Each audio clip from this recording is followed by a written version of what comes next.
여의도 사사건건 시간입니다. 전재수 더불어민주당 의원, 최형두 국민의힘 의원과 함께하겠습니다. 자, 어서 오세요. 네, 안녕하십니까.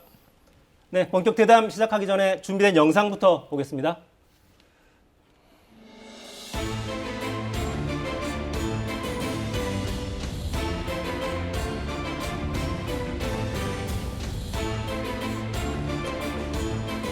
정책이란 우리 국민들의 삶을 개선하고 어려움을 덜어주기 위한 것이라는 점을 고려하면 충분히 반영할 만할 것이다, 이렇게 생각합니다.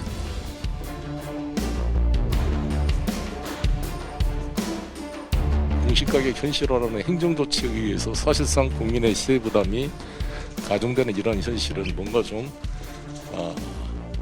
조정이 필요한 게 아닌가 이런 생각이 듭니다. 민주당은 1가구 1주택 실수요자들에 대한 세부담 상한, 세율 조정 등 가용한 모든 방안을 검토해 줄 것을 정부에 요청했습니다.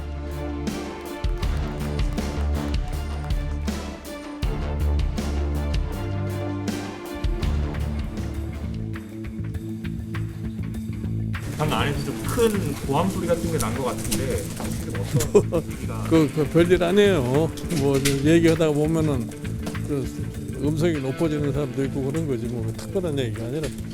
오늘 신지혜 씨 그 영입된 거 관련해서는 어떻게 보세요? 노선 충돌이라는 얘기. 김한길 대표께서 저에게 그 사안에 대해 가지고 주말 중에 문의를 해오신 바가 있습니다. 네, 그래서 저는 새시대위원회에서 하는 일은 김한길 대표님의 의사를 존중하겠다. 다만 그 이수정 교수와 마찬가지로 당의 기본적인 방침에 위배되는 발언을 할 시에는 제지할 수밖에 없고 그리고 교정할 수밖에 없는 상황이 될 것이다.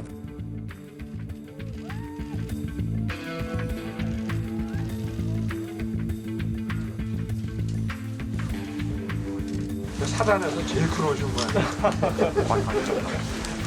장경 여러분들께 우리 정치권에서는 여러분들의 그 후보에 합당한 그런 처우를 계속 해드리기 위해 최선을 저희도 다하겠습니다. 네, 전방부대를 윤석열 후보가 찾아갔는데 이 야전상이라고 하죠. 지퍼가 잘 안 올라가니까 동행했던 의원이 올려주는 장면이 있었고 농담을 했어요. 제가 옛날에 저희들이 군대 가 보면 저 이제 초를 가지고 초로 좀 문대면 잘 올라갑니다. 이게. 너무 옛날 사람네. 네. 그 정책 이야기부터 좀 시작해 볼까요? 이재명 후보가 공시지가 재검토 깃발을 먼저 들었고 오늘 당정협의회에서도 비슷한 취지로 진행이 되는 것 같습니다. 예. 네. 지금 협의를 잘 하고 있습니다. 이 공시지가 현실화의 문제는 뭐 저희들이 검토를 안 할 수 없는 게 이게 공시지가만의 문제가 아닙니다. 이 공시지가가 급격하게 상승을 하게 되면 잘 아시다시피 이제 조세, 준조세, 그다음에 복지 혜택에 굉장히 전부 연동이 되어 있기 때문에 이 국민들의 부담을 이루 말할 수 없는 정도입니다. 그렇기 때문에 부동산 가격이 단기간에 급등을 했고 특히 지금 이제 코로나 때문에 많은 국민들께서 힘들어 하잖아요. 그래서 실제 이제 소상공인들에게는 대출 상환 유예라든지 이런 것들을 많이 하고 있거든요. 그렇기 때문에 코로나19에 대응하는 우리 국민들에 대한 직접 지원 정책에 비하면은 이제 간접 지원의 형태, 현금 지원이 이제 직접 지원 형태라면 이러한 이제 간접 지원 형태를 통해 가지고 우리가 코로나19 이 어려운 상황을 좀 타개하자. 그런 차원에서 적극적으로 검토가 되고 있고 조만간에 그 결과를 국민들께 좀 소상하게 설명드릴 수 있는 그런 기회가 있을 것 같아 그렇게 말씀드리겠습니다. 이 흐름은 좀 어떻게 보고 계십니까? 그러니까 전에 그 여당 쪽에서 부동산 관련 세제를 좀 강화하는 흐름이 있었는데 기류가 좀 바뀐 거긴 합니다, 일단. 네, 뒤늦었지만 현실을 이제 제대로 인식하게 된 거죠. 바로 표심 때문입니다. 이 최근에 여론조사를 쭉 보면 아주 그 유심 보면 아주 눈여겨볼 대목은 서울 쪽 민심이 굉장히 사납습니다. 대통령 업무 평가도 그렇고 유독 서울과 수도권 쪽에서 이재명 후보 지지율이 우리 당 후보 지지율에 비해서 월등히 뒤집니다. 오히려 영남보다 서울이 더 그렇습니다. 그 격차라는 게 보면은 그게 바로 이제 부동산, 특히 부동산 가격이 폭등하면서 이 공시지가의 급격한 인상 이것들이 이제 지금 우리 전재수 의원도 말씀하셨지만 이게 근보료하고 뭐 기초연금 해서 무려 저 68가지의 민생 제도와 연관되어 있습니다. 모든 상황에서 비상이 걸립니다. 그런데 이 이야기가 없었던 게 아니고 우리 야당에서 계속 세금이라는 것이 공정하게 천천히 덜 고통을 주면서 올려가야 된다고 이렇게 늘고도 이야기해 왔는데 그때는 한 번도 안 듣고 민생이 아우성칠 때는 전혀 외면하고 그때 2년 전만 하더라도 이 후보는 이 불로소득을 없애기 위해서 해야 된다 뭐 어쩐다고 하면서 그거 두둔한 우리 당에 대해서 무슨 토지 무슨 정당인 것처럼 뭐 토착교육 같은 엉뚱한 이야기도 하고 하면서 이렇게 하지 않았습니까? 이제 제대로 현실을 깨달아야 되고 따지고 보면 모든 정치 격변에는 이 세금 문제가 있었습니다. 제가 이제 마산 출신인데 부마 항쟁 역시도 기본적으로는 당시 부가가치세 도입에 급격한 도입에 따른 그 상인들의 큰 타격이 이제 배경이 됐다는 것이 사실은 세제 제도상 따져보면 그런 점이 있는 것이거든요. 때문에 세제라는 것은 공정하게 그리고 투명하게 예측 가능하게 해야 되는데 지금 이 갑자기 많이 오른 게 지금 왜냐하면 정부가 현재 올해 시세 69%인 공동주택 공시가격을 2030년까지 90%로 올린다는 계획을 세워왔습니다. 민주당 5%포인트 예, 계속 올리기로 했죠. 계속 올리겠죠. 그런데 여기에 지금 민주당 정부가 부동산 정책에 실패하면서 집값이 급등하지 않았습니까? 전세도 사라지고 이렇게 하면서 그런 것들이 겹쳐서 결국 그 처음에는 뭐 종부세 이야기할 때 그 2% 국민 이야기라 그러지 않았습니까? 그리고 국민을 갈라치기 하고 고통을 느낀 사람 별로 없다 그러다가 지금 이제 선거를 앞두고서 비로소 이 현실이 얼마나 무서운 것인지 깨달은 것인 거죠. 그러니까 이제 그 부동산 정책에 대해서는 문재인 대통령도 여러 차례 국민들께 이제 사과의 말씀을 드렸고 특히 이재명 후보는 사과를 몇 번을 했는지 모릅니다. 기회가 있을 때마다 거듭 이제 부동산 문제에 대해서 이제 사과를 드렸고 그런 차원에서 사과로 끝났어야 되겠습니까? 지금 이제 실패한 부동산 정책을 바로 세워야 되지 않겠습니까?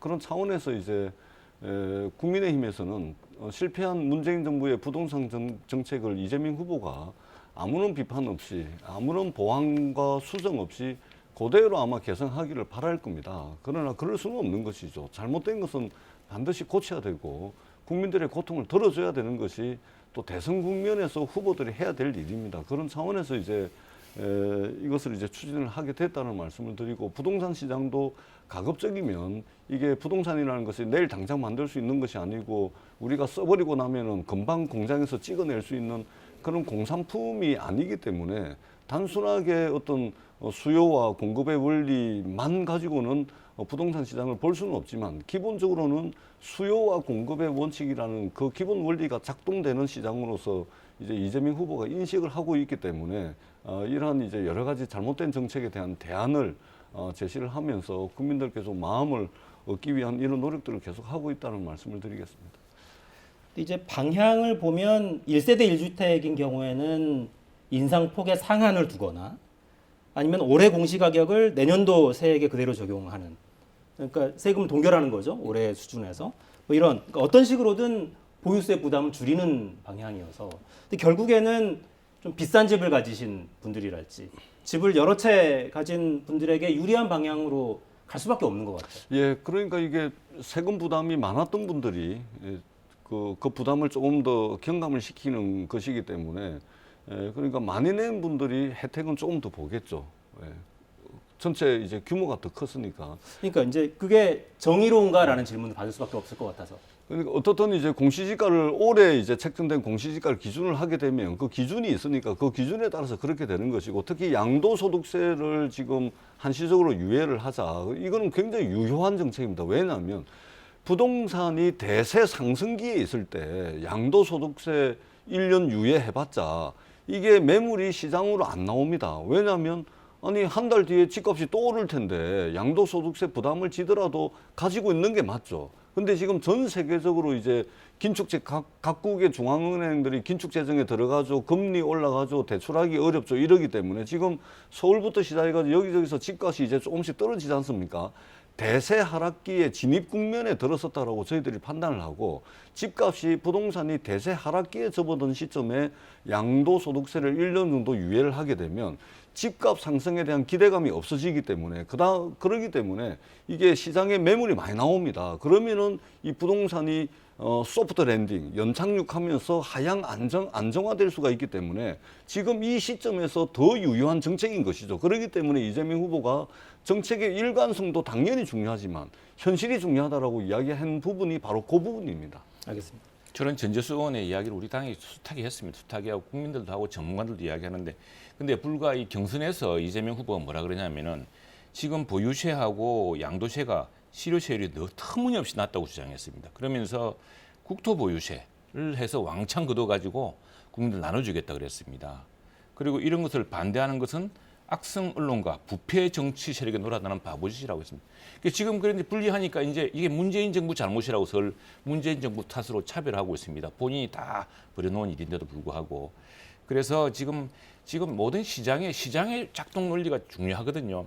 다주택자를 한때 근유한 집도 다주택자가 세금만 정당하게 낸다면은 다주택자가 또 주택 공급의 기능이 있기 때문에 그런데 그게 어느 날 바뀌면서 제약익시 되고 또 한쪽은 보유세가 높으면 양도세가 낮아져서 이렇게 집을 빨리 팔고 나갈 수 있도록 해줘야 되는데 양쪽을 다 묶어 놓으니까 그래서 이번에 귀국한 박영선 전 장관도 한쪽이라도 이렇게 풀어줘야 된다고 이야기할 정도로 그런 담론들이 줄곧 있어 왔는데 지금까지는 다 묶어 놓고 있다가 지금에 와서 갑자기 이제 자기는 안 했던 것처럼 발 빼고 있는 거죠. 그러니까 들어보면 방향은 맞다. 하지만 시기가 왜 이제 와서냐 이런 비판이신 거예요. 진작 들었어요. 국민 고통을 실컷 고통스럽게 만들고 집값은 집값대로 올려놓고 지금 뭐 아니십니까? 그래놓고 아무 책임 없던 것처럼 또 부패 세력 또 탓하고 악성 언론 탓합니까? 그러니까 그런 이제 대통령 만들어도 되겠습니까? 큰일 났죠.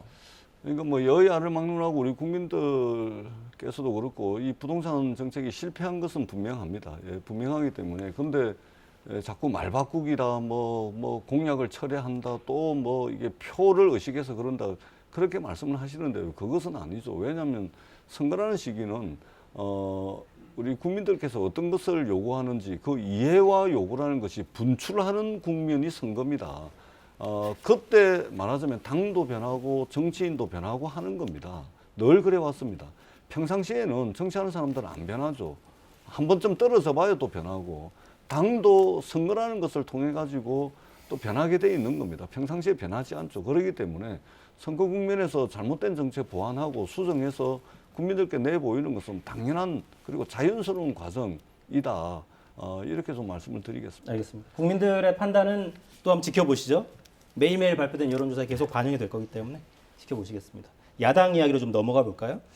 신지혜 씨 아마 서울 시민들은 기억하실 것 같아요. 네네. 페미니스트 시장을 기치로 시장 선거에도 나서고 이랬던 분인데 신지혜 씨 영입은 국민의힘이 그동안 보여왔던 행보랑은 방향이 좀 달라 보이긴 합니다.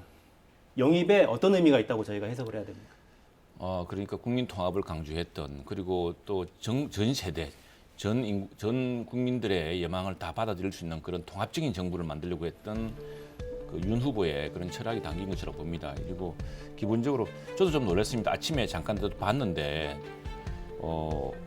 이분이 한 달 전만 하더라도 영입 제의가 있었는데 안 받아들이겠다고 했거든요. 그런데 참 대단하지 않았습니까? 그리고 20대 여성을 지금 상징할 만한 대단한 분인데 그 이분이 이제 저 새시대 준비위원회 합류를 했습니다. 김한길 위원장의 자의를 받고 하신 말씀이 이제 그 이유가 다 나와 있어요. 거기 보면은 현 정권과 민주당은 부동산 정책으로 청년들의 미래를 빼앗았고 조국의 아파트 찬스 사태로 청년들이 최소한 살 수 있는 권리를 강탈했고 박원순, 안희정, 오거돈에 이르는 성착취로 여성 청년들의 삶을 짓밟았다. 내로남불의 행위는 끝이 없었다. 바로 그것 때문에 사실은 윤 후보와 함께 새 시대를 만들고 싶다 이렇게 이야기를 했습니다. 여기에 대해서는 이제 반면에 그러면 페미가 들어오면은 저 당내 그동안 여론은 어떻게 하느냐 이런 문제가 있는데 그건 뭐 이준석 대표가 또 입장을 정리한 바가 있고 모든 세대와 모든 그 계층의 이런 이해관계를 용광로처럼 녹여가면서 통합시켜 나가는 것이 정치 아니겠습니까? 용광로처럼 녹이는 게 정치다. 근데 저는 이제 최영도 의원님 말씀대로 그렇게 됐으면 좋겠습니다. 정말 그렇게 돼서 국민의힘이 기존에 말하자면 이제 이대남들을 부추겨서 젠더 갈등을 통해 가지고 뭔가 지지를 획득하고 또는 이제 분노를 조직하는 그런 이제 자세에서 좀 벗어날 수 있는 계기가 될 수 있기 때문에 최영도 의원님께서 말씀하신 대로 됐으면 좋겠습니다. 그런데 아쉽게도 영입하자마자 이준석 당대표가 뭐라고 그랬습니까? 김한길 대표가 이제 문의를 해오니까 국민의힘의 가치와 노선을 벗어나지 않는 선에서 발언을 제한하겠다. 이렇게 이야기를 했습니다. 그럼 신지혜 씨가 거기 가서 뭘 할 수가 있겠습니까? 기존의 국민의힘의 가치와 노선, 젠더 문제에 대한 가치와 노선은 딱 정해져 있는데 그 안에서만 발언해라. 그러지 않으면 제한을 가하겠다라고 이준석 대표가 이야기를 합니다. 그러니까 저는 도대체 이분이 왜 갔는지, 거기 가서 무엇을 할 수 있는지, 무슨 발언을 할 수 있는지, 이분이야말로 정말로 국민의힘 윤석열 후보가 정말로 전혀 다른 가치와 노선을 가지고 있는 분까지 이렇게 하는 거 보니까 정말로 표 때문에, 이런 경우를 두고서 표 때문에 사람 영입한다라고 이야기를 하는 겁니다. 그리고 저는 좀 정치 경력이 아주 좀 길고 연세도 좀 있으신 분들이 이 자신의 시대가 다 갔음에도 불구하고 어떻게 좀 영향력을 확보를 하려고 이 당 저 당 옮겨 다니는 줄 알았는데, 그런 측면에서 보면 젊은 분이 좀 안타깝습니다. 왜냐하면 신지혜 씨가 녹색당 활동을 했잖아요. 그럼 정의당으로 가거나 아니면은 좀 더 나오면 민주당으로 오거나 뭐 그러면은 범진보 진영이니까 이해가 가는데, 이거는 완전히 가치와 노선이 극과 극으로 이렇게 가는 겁니다. 이런 측면에서 볼 때 저는 이게 이렇게까지 왔다 갔다 하는, 그것도 정치의 영역에서 이런 분에 대해서는 이제 평가를 별로 하고 싶지가 않은데, 그런 측면에서 보면 이 굉장히 저 도대체 무엇을 추구하고자 하는지 굉장히 의심을 가질 수밖에 없다. 그건 제가 말드린 그건 이제 민주당이 그린 우리를 막 이렇게 색칠을 해가지고 했던 그런 우리 정당을 탓한 거죠. 우리 정당은 보편적인 가치, 또 자유와 정의, 평등을 위한 그런 대한민국 정당들이 추구하는 그런 아주 보편적인 가치를 추구하는 정당입니다. 이제 우리가 뭐 팸이다 아니다 이런 것 중 더 중요한 것은 이것이 그 상대에 대한 혐오로 가서는 절대로 안 된다는 것이 이제 이준석 대표의 발언의 요지일 겁니다. 자신들의 권리, 자신들의 정당한 주장 이런 것들은 다 보장돼야 되지만, 그러나 그것 때문에 상대방을 특정하고 상대방에 혐오를 한다든가 뭐 여혐, 남혐 이렇게 가서는 안 되겠다는 이제 그게 우리 당의 방침이고요.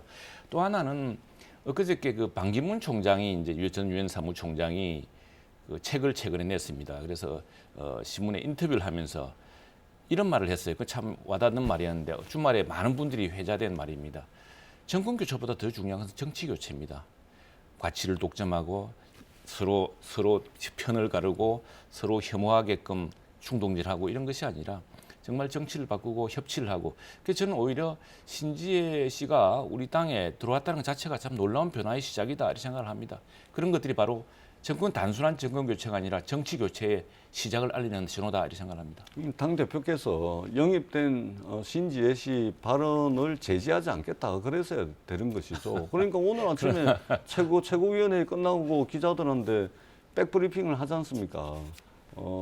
국민의힘의 가치와 노선의 그 선을 넘어서는 발언은 제지하겠다, 제한하겠다 이렇게 당 대표가 하신 말씀입니다. 그죠, 보편적인 기준 아니겠습니까?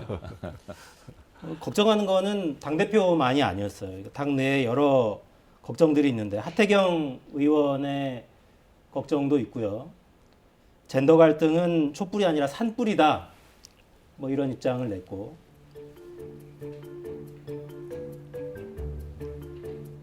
네, 홍준표 전 대표는 청년의 꿈 그 플랫폼이죠. 거기에 신재 씨가 왔다 어떻게 보시냐 물어보니까 이렇게 답했습니다. 읽진 않겠습니다. 그러니까 사실 의원님도 좀 놀라긴 했다고 말씀하셨잖아요. 그러니까 비슷한 느낌이었던 것 같아요, 모두가. 그러니까 신재 씨가 정말 말씀하신 대로 정의당이나 민주당으로 갔으면 뭐 진보 통합인가 보다 할 텐데 요즘에 보면 좀 헷갈리긴 합니다. 그러니까 민주당 쪽 인사들이 국민의힘으로 영입돼서 가는 모습들이 좀 많이 보여서 이런 모습이 말씀하신 대로 그냥 정치 개혁 이거면 좋겠는데 어떻게 해석해야 될지 국민들이 좀 헷갈리긴 하는 것 같아요. 정치 교체로 갈 겁니다. 저희들은 정권 교체가 아니라 윤석열 후보는 자신의 부족함을 잘 알고 있습니다. 그래서 정치란 것은 또 대한민국을 이끌어간다는 건 한 사람이 하는 것이 아니다. 사람들과 하겠다고 했다. 그것 때문에 이미 저는 통합의 의지 그리고 자신이 할 수 있는 것은 상식과 정의의 회복, 공정의 회복이라고 딱 이렇게 선을 긋지 않았습니까?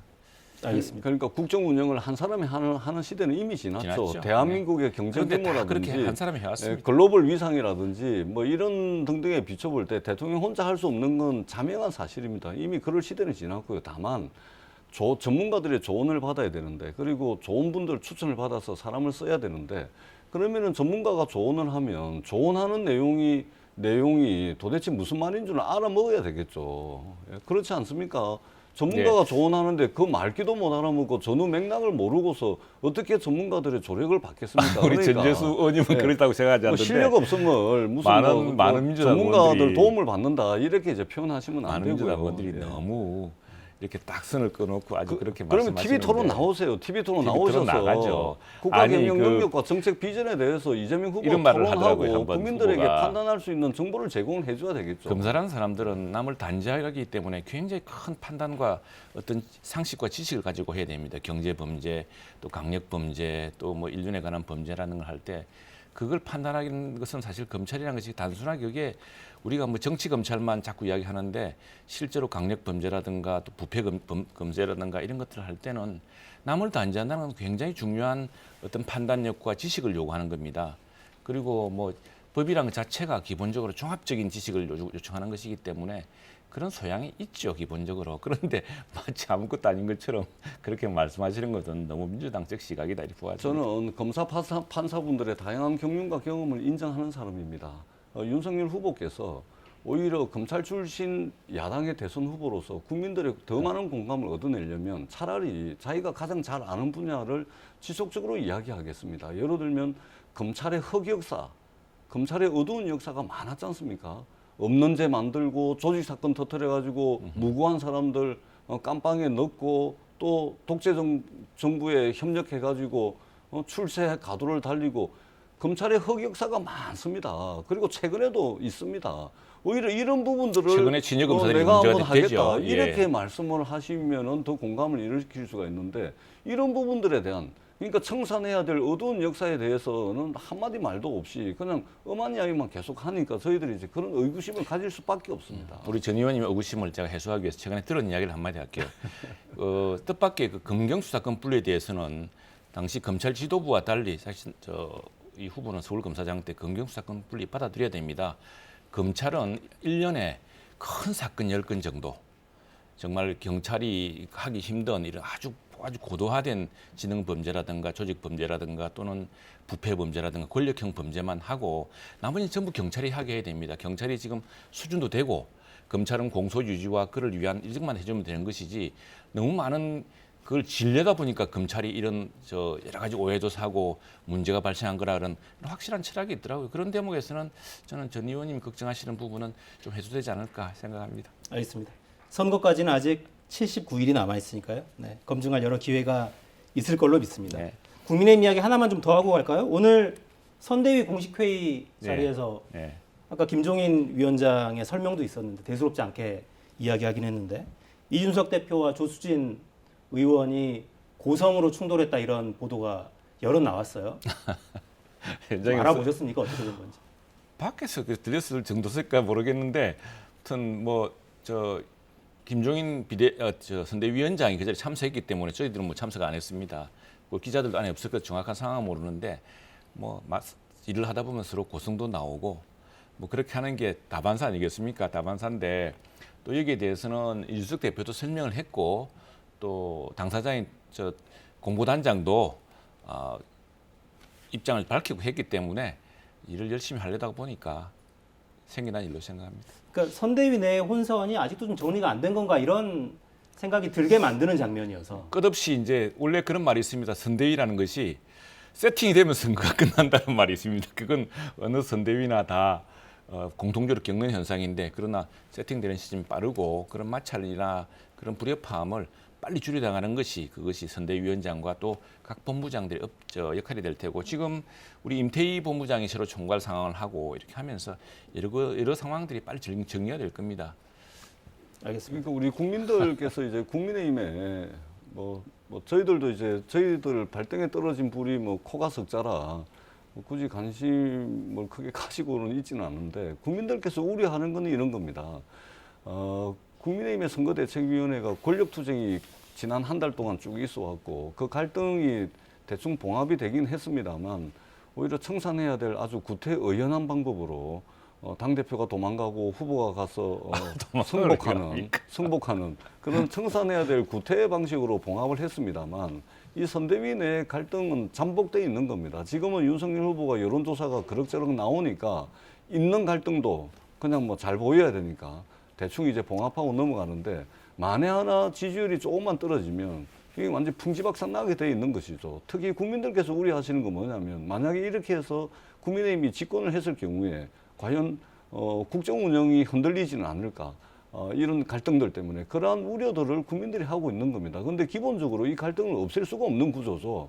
이미 한물 가신 분들 다 모아놓고 있고 그리고 이분들이 전부 정치 구단들이에요. 자기 영향력 유지하고 자기 이권 챙기는 데는 도 같으신 분들입니다. 그러니까 이분들 잔뜩 모아놨는데 갈등이 없어지겠습니까? 갈등이 더 격화되면 격화됐지 이 갈등이 수면 위로 완전히 해결되기는 어렵다. 더더구나 이게 지금 지지율이 그나마 유지가 되니까 그냥 숨지고 있는 것이지 나중에 보세요. 좀 떨어지잖아요.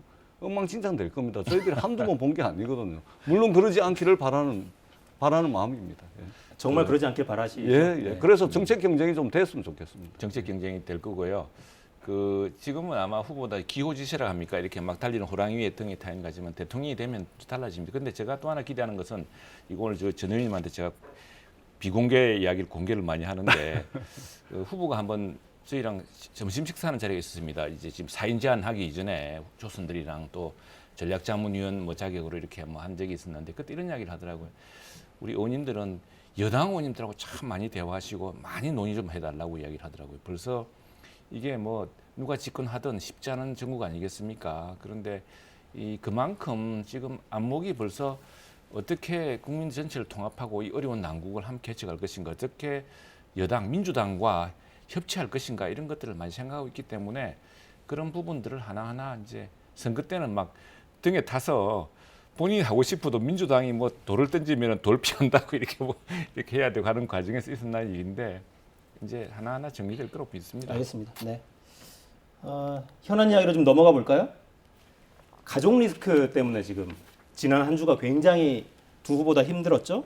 이재명 후보는 뭐 연일 사과하고 있는데 아들이 성매매를 했을 가능성이 높아 보인다 이런 의혹 제기도 계속 이어지고 5천만 원 증여 논란도 계속 있었죠. 그러니까 선대위 차원에서는 충분히 사실 확인이 됐고 해명이 되고 있다 이렇게 보십니까? 새롭게 좀 파악된 내용들이 있습니다. 예, 그렇습니다. 그 선거대책위원회 내에서 이제 여러 차례 확인을 했습니다. 확인을 했고 온라인 불법 도박은 뭐 이재명 후보가 연신 거듭해서 국민들께 사과의 말씀을 드리고 있고 고개를 숙이고 있습니다. 그 부분 뭐 입이 10개라도 할 말이 없습니다. 참 이제 이재명 후보 입장에서도 이 경상도시 표현으로 속이 디비지죠. 예, 속이 디비지고 있는 막 그런 상황이고 뭐 이게 뭐 우리나라 만으로 29살인데 이 그들의 세계가 있나 봐요.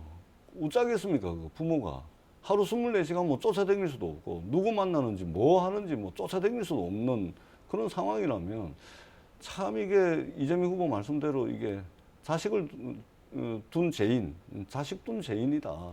그게 부모의 마음이지 않겠습니까? 이재명 후보만 그러겠습니까? 자식들 문제 때문에 속을 썩이는 모든 부모들의 마음이 그럴 겁니다.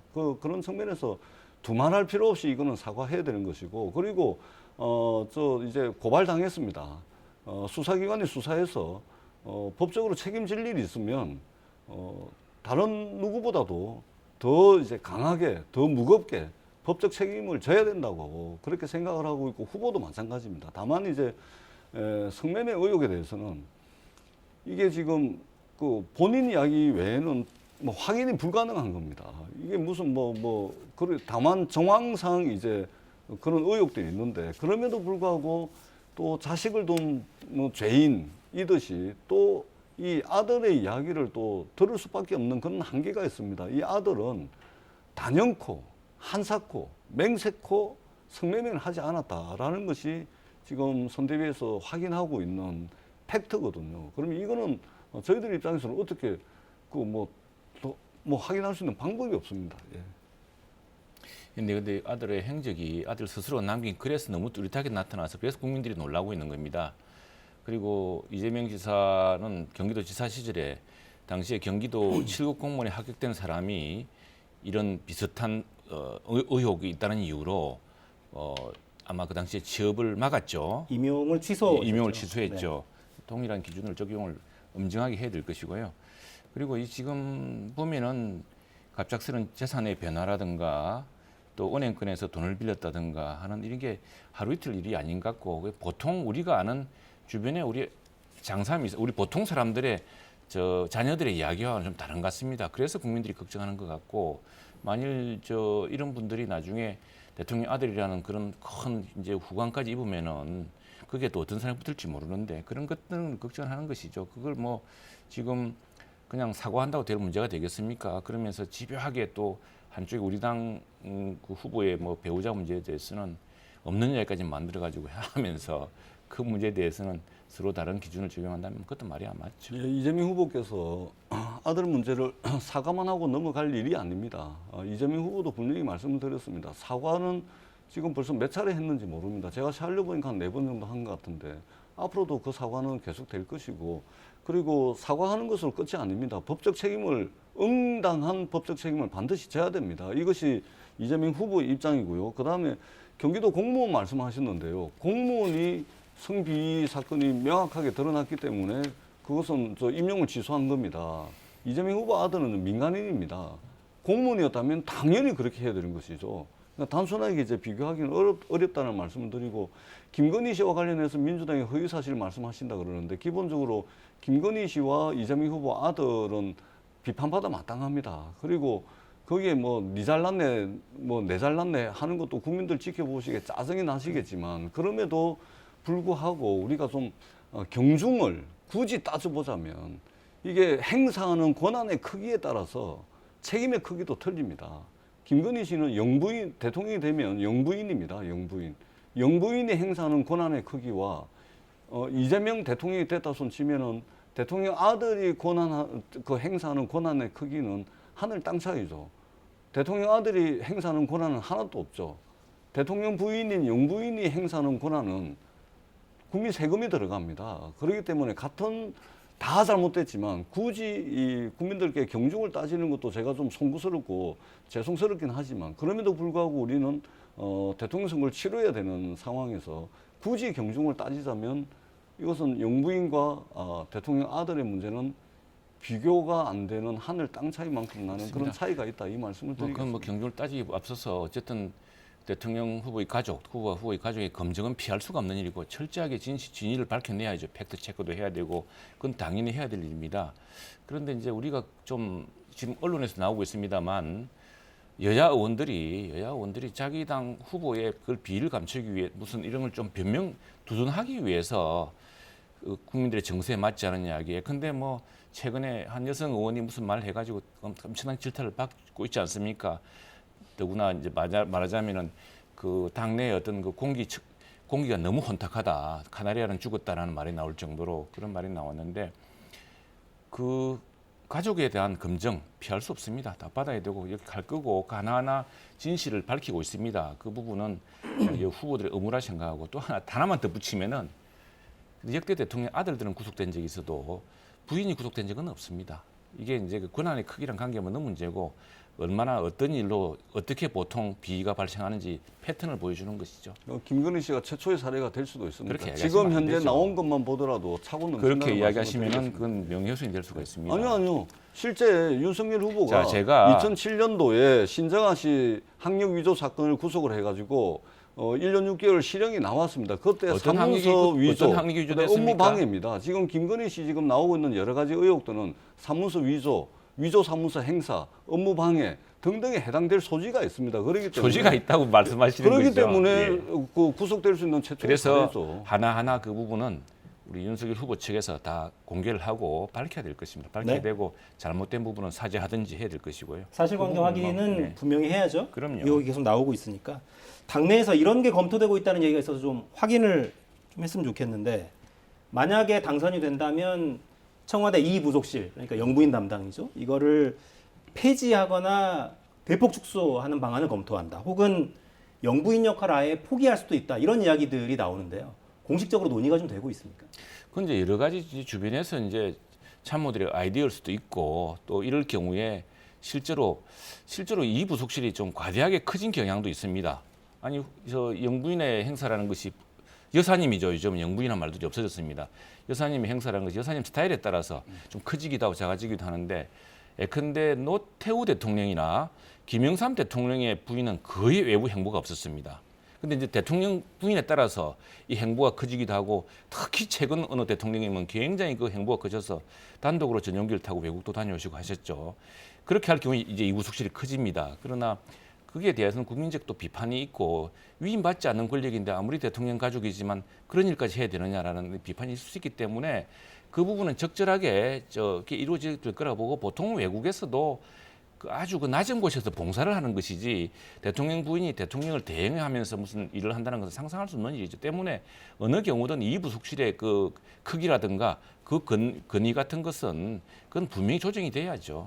그러니까 대통령 후보 부인께서 예를 들면 김건희 씨 아무 문제가 없고 국민들로부터 아무런 의혹을 받는 것도 없고 언론으로부터 아무 의혹도 없는 상태에서 청와대 제2부속실의 기능을 축소하거나 없애겠다라고 하면 그거는 뭐 상당히 뭐 박수 받을 만한 일이고 그럴 수 있다고 봅니다. 그런데 워낙 많은 의혹들이 쏟아져 나오니까 청와대 제2부속실을 없애겠다. 아니 대한민국은 대통령제 국가입니다. 대통령 부인의 지위와 역할이라는 게 있습니다. 대통령제를 채택하고 난 뒤에 계속해서 이어져 왔습니다.